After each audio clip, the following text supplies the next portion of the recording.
Whenever you hear investment banking, आपके दिमाग में या तो वॉल स्ट्रीट आता है या फिर फाइनेंशियल मॉडल।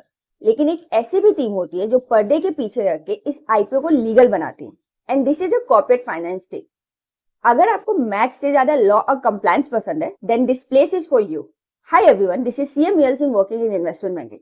आज के वीडियो में हम इसी कॉर्पोरेट फाइनेंस टीम की बात करने वाले। इन्वेस्टमेंट बैंकिंग में इनका रोल क्या होता है, डे टू डे काम क्या होता है, एंड सबसे बड़ा सवाल कि इस रोल के लिए आपको कौन सी क्वालिफिकेशन चाहिए होती है। So without any further delay, let's get started. सबसे पहले हम ये समझ लेते हैं कि कोई भी आईपीओ एक सिंगल यूनिट नहीं होता है, इस पे 3-4 टीम्स मिलके काम करती है। सबसे पहली टीम होती है कवरेज टीम, जो कि डील लेके आती है। ये पूरे डील में एंड टू एंड इन्वॉल्व होती है। Then comes the syndication team, जिनका फोकस होता है मार्केट पे। जब भी कोई आईपीओ आने वाला होता है तो उसके 2-3 दिन पहले एंकर बुक आता है। तो इस एंकर बुक में जो इन्वेस्टर्स होते हैं उनको लाने की रिस्पॉन्सिबिलिटी सिंडिकेशन टीम की होती है। And then comes the corporate finance team. Trust me, ये किसी भी आईपीओ के लिए एक बैकबोन की तरह काम करती है।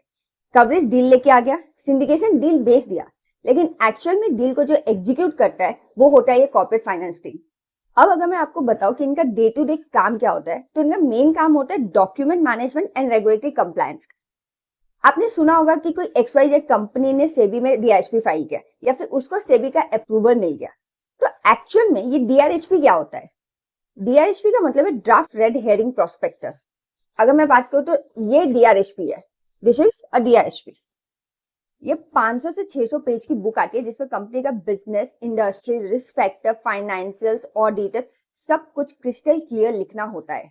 सो इस डीआरएचपी को प्रिपेयर करके सेबी में फाइल करने की रिस्पॉन्सिबिलिटी जो होती है वो कॉर्पोरेट फाइनेंस टीम की होती है। इतना ही नहीं, डीआरएचपी के बाद हम UDRHP which is updated draft red herring prospectus. Red herring prospectus भी सेबी को फाइल करते हैं और इसकी रिस्पॉन्सिबिलिटी भी इस कॉर्पोरेट फाइनेंस टीम की होती है। एंड सबसे बड़ा, आप ये जो 400-500 पेज की बुक देख रहे हो ना, इस बुक में लिखी हुई हर एक लाइन का बैकअप डॉक्यूमेंट होता है। लाइक अगर आप ये भी लिख रहे हो कि प्रमोटर ने इस कॉलेज से एमबीए किया है, तो कॉर्पोरेट फाइनेंस की टीम मेक श्योर करेगी कि उस कॉलेज मतलब उस प्रमोटर का एमबीए का सर्टिफिकेट अवेलेबल है कि नहीं। अगर नहीं है तो फैक्ट चाहे कितना भी सही हो, आप इस बुक में नहीं लिख सकते हो। इतना ही नहीं, जब आप डीआरएचपी फाइल कर देते हो उसके बाद सेबी 3 से 4 महीने लेता है इस डॉक्यूमेंट को वेरीफाई करने के लिए। एंड इस बीच में मल्टीपल राउंड ऑफ क्वेरीज भेजता है। इस क्वेरीज का रिस्पॉन्स करना, सेबी से डे टू डे कोऑर्डिनेट करना भी कॉर्पोरेट फाइनेंस टीम का काम होता है। सेबी के लिए आईपीओ का कैप्टन होता है corporate finance team. In short, corporate finance team वो ब्रिज है जो किसी भी कंपनी के रॉ डाटा को एक सॉलिड लीगल डॉक्यूमेंट बनाता है। और अब बात कर लेते हैं सबसे मेन सवाल की कि इस रोल के लिए क्वालिफिकेशन प्रेफरेंस क्या होता है।